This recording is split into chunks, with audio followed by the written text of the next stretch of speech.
Okay. So what we were previously talking about is the role of Parliament back in the olden days, back in we're talking about the 1200s when things were a lot more primitive, but now we're talking about how we contemporize Parliament, okay? So it's the idea that the old functions of Parliament, the idea that in terms of the royal councils, the different things that, remember it was Edward I who was talking about having routinely, essentially, getting a parliament of sorts together to make sure that every time he essentially introduces new taxes, wants to look at petitions for people who are complaining against authority, etc., and all that kind of stuff. All those old functions of Parliament representing ancient precedents for Parliament today. Okay, so that's the idea that when it comes to money, when it comes to grievances of authority, when it comes to Parliament, that's where all of this information essentially goes to for the king.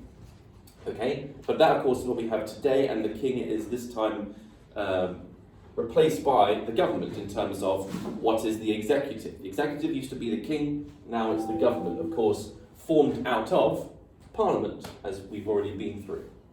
So the Commons remains a place of discussion, and government can only introduce more taxes and decide on spending with the consent of Parliament. Okay? So that's essentially what it is now. Okay? It's government that has the power. Parliament has never had the power to run the country on its own. It's always been something else. Parliament is just a discussion, legislative and scrutinising body. That's all it has ever been. Okay? Yes, it has taken more power, and that's why we call Parliament is sovereign, but it's the government who runs the thing.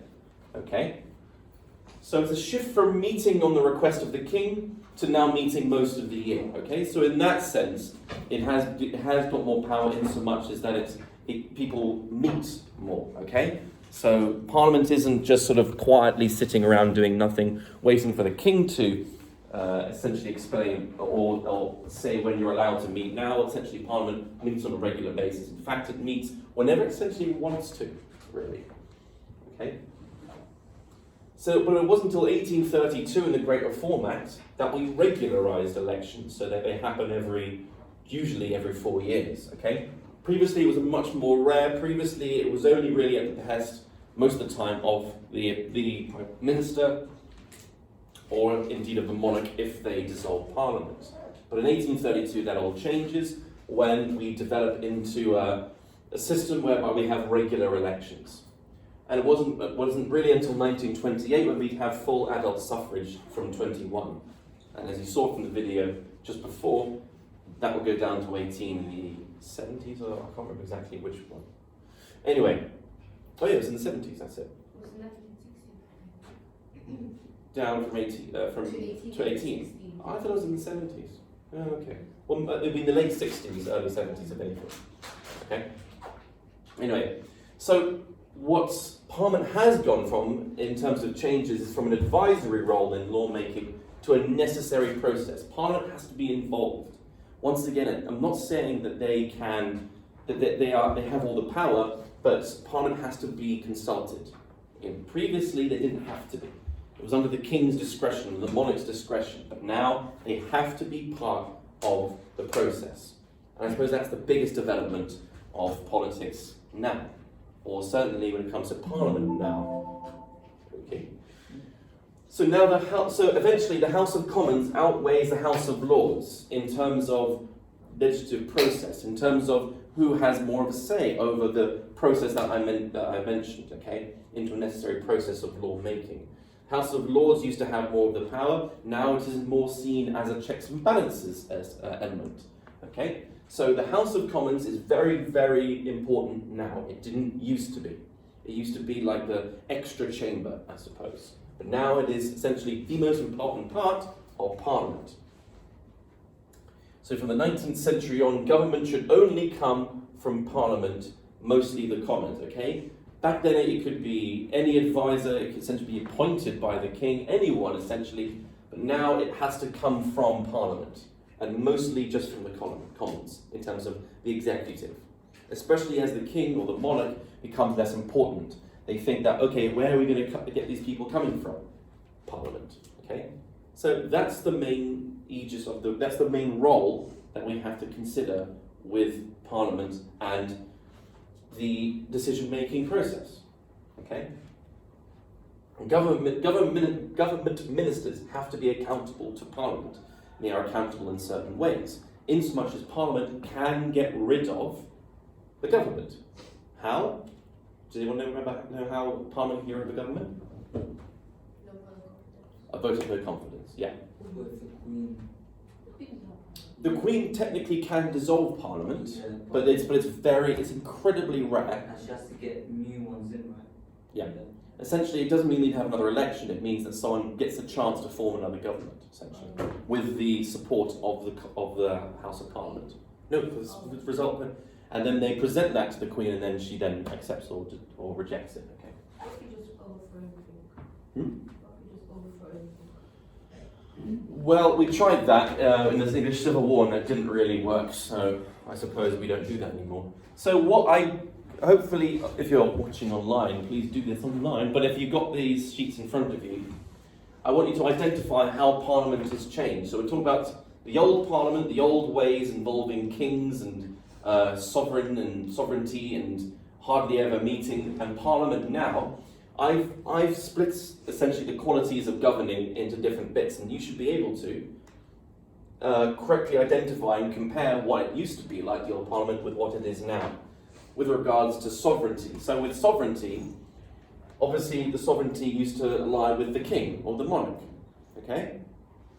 They had the overriding powers, the divine powers, and of course, military. If you remember what we talked about with the problems with the de Montfort Parliament, is that it didn't have military or divine right.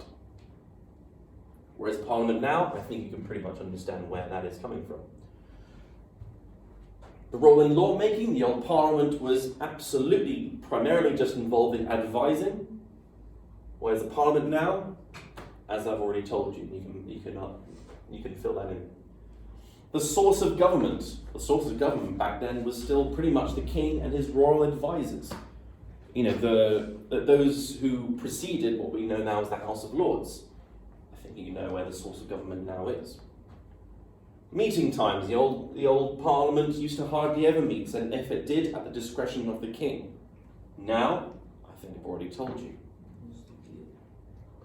Ultimate power is derived from back in the day. No, it's not from the king, but it's from, higher than the king? God. Who puts in there God.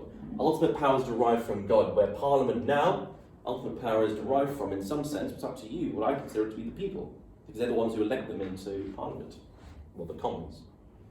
Elections used to never take place, or hardly ever, or if it was, again, at the discretion of the monarch. Now, of course, you know.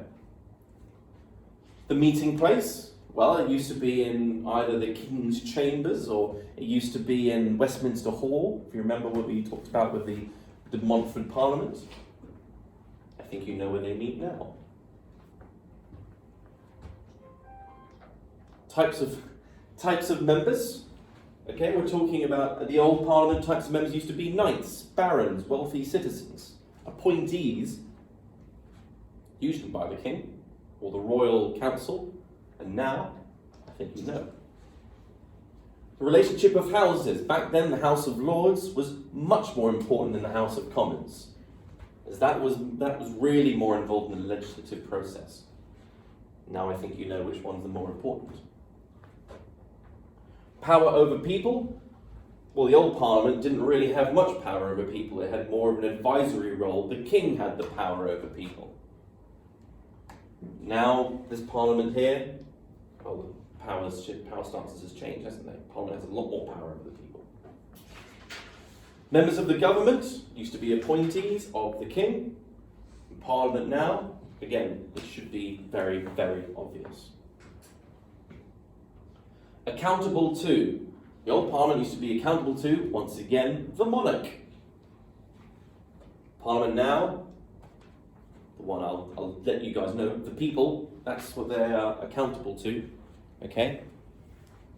In terms of who gets to vote them in. Okay, so that should really show you that the old Parliament is very different to the new one. Okay, very, very different. How far we've come in just a short space of about 800 years, or even less so. Okay, so once again, it's really impressive how far we've got. So if you can manage to fill that out, that would be really helpful as well.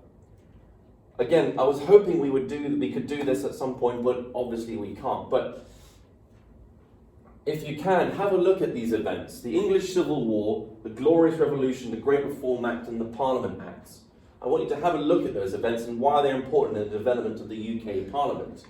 In a sense, the English Civil War, absolutely important, because it removed the divine right, essentially, of the king to have ultimate power over Parliament. That's why we had an English Civil War, because he went into Parliament and said, look, I'm going to dissolve you, and everyone was like, no, this is stupid.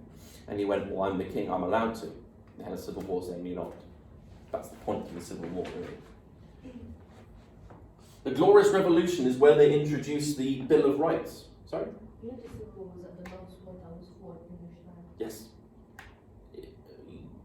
Yes, of course. Yeah, if you're talking about land war, I mean, the Blitz and everything, that was in the skies, In the but sky, yeah. you're theoretically, yes, you're absolutely right. But the Glorious Revolution was all about the idea of a Bill of Rights, about the protection of powers of people, of course, people who are involved in Parliament, against the king. So it's trying to extract the various two different avenues between what the king can do and to the people, especially those in Parliament. So that's a very, very big reason in terms of essentially like a Bill of Rights. That's what we have. But again, look into that a lot more. The Great Reform Act, very, very important. Really, really important in terms of allowing people to vote, having loads of different elements to it, including elections and allowing landowners to vote. Okay, so you're now that's the first start of essentially enfranchising people.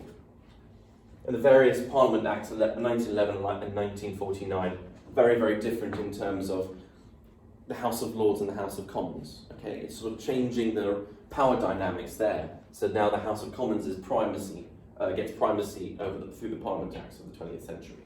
Okay, so those are the four elements, and that changes the relationship between the monarch, the houses, and the people. Okay, so it's really worth having a look at those in many, many ways.